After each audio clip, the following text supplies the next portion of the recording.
জুমাতুল বিদা, আপনি আমি বিদায় দিচ্ছি, এই বিদায়টা কিভাবে দিচ্ছি?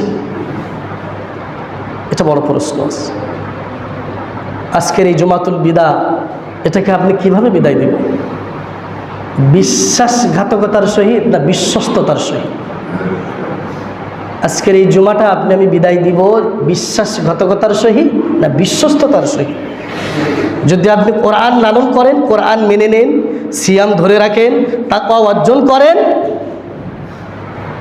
তাহলে আপনি বিশ্বস্ততার সহিত এই রমাদানটাকে বিদায় জানাতে যাচ্ছেন, স্বাগতম জানাচ্ছেন। হতভাগা হয়ে যাব যদি আপনি আমি এই রমাদান থেকে এই শিক্ষাগুলি যদি আপনি আমি না নিতে পারি। রাসূল করিম সাল্লাল্লাহু আলাইহি ওয়াসাল্লাম বলেছেন, যদি রমাদান মাসে মিথ্যা কথা, মিথ্যা কাজ সহ সমস্ত যাবতীয় কবিরা গুনাহ থেকে মুক্ত হতে না পারো, তাহলে তোমার রোজা থাকার দরকার নেই। তার মানে বাকি 11টি মাস যদি আপনি আমি সিয়ামের শিক্ষা নিয়ে যদি না চলতে পারি, তাহলে এই রমাদান আপনার আমার বিপক্ষে সাক্ষী দেবে অথবা পক্ষে সাক্ষী দেবে। একটু চিন্তা করুন যে আমি এই রমাদান এই 23টা দিন কীভাবে উদযাপন করেছি, পালন করেছি।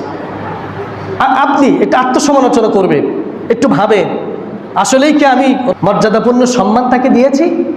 আল্লাহর নির্দেশ, বিধিবিধান, নীতিমালা, রাসূল করিম সাল্লাল্লাহু আলাইহি ওয়াসাল্লাম যে প্রক্রিয়ায় যে সুন্নাহ পালন করে আমাদেরকে দেখিয়ে দিয়েছেন, সেইভাবে কি আমি রমাদানকে সম্মান দিয়েছি?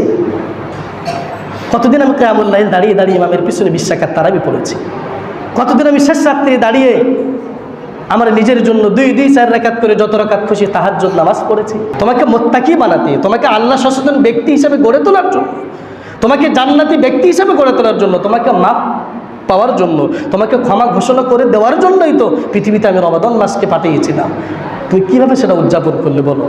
কোনো অজুহাত চলবে না, কোনো অজুহাত রবের সাথে খাটে না, কোনো অজুহাত আমার রবের সাথে খাটে না। ইন্নাল্লাহা আলিমুম বিযাতি সুদূর, এ কারণেই কাটে না, কারণ তোমার অন্তরের সমস্ত খবর কে রাখে? অর্থাৎ তার সাথে কোনো অজুহাত, ডাইন হাত বা হাত, আরেকটি হাত অজুহাত, এটা আমার রবের সাথে কাটে না। কারণ তিনি ভালো জানেন তুমি ইবাদত করতে পারবে কি পারবে না। তুমি দুনিয়ার সব কিছু করতে পারো, 20 রাকাত তারাবি দাঁড়িয়ে পড়তে পারো না? শেষ রাত্রি সেহরি খাওয়ার আগে 2 রাকাত করে নামাজ পড়তে পারো না নিজের জন্য? লা তুলহিকুম আমওয়ালুকুম ওয়ালা আওলাদুকুম আন যিকরিল্লাহ। তোমার ছেলে মেয়ে সন্তান ধন সম্পদ সবগুলো তোমাকে ফাঁকি দিবে, সবগুলো তোমাকে ফাঁকি দিবে।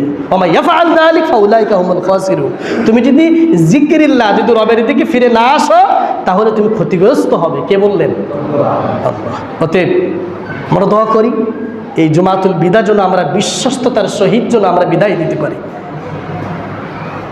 বাকি দিনগুলোর জন্য আমরা সুন্দরভাবে রমাদানকে সম্মানের সহিত, মর্যাদার সহিত যেন আমরা বিদায় দিতে পারি। বাকি দিনগুলি আমরা যেন আমাদের সাধ্য অনুযায়ী চেষ্টা, আমল, দান, ফিতরা, যাকাত, আমল, তাহাজ্জুদ, সালাত, কিয়ামুল লাইল, তারাবিহ, সমস্ত ইবাদতগুলি যেন সঠিকভাবে পালন করতে পারি।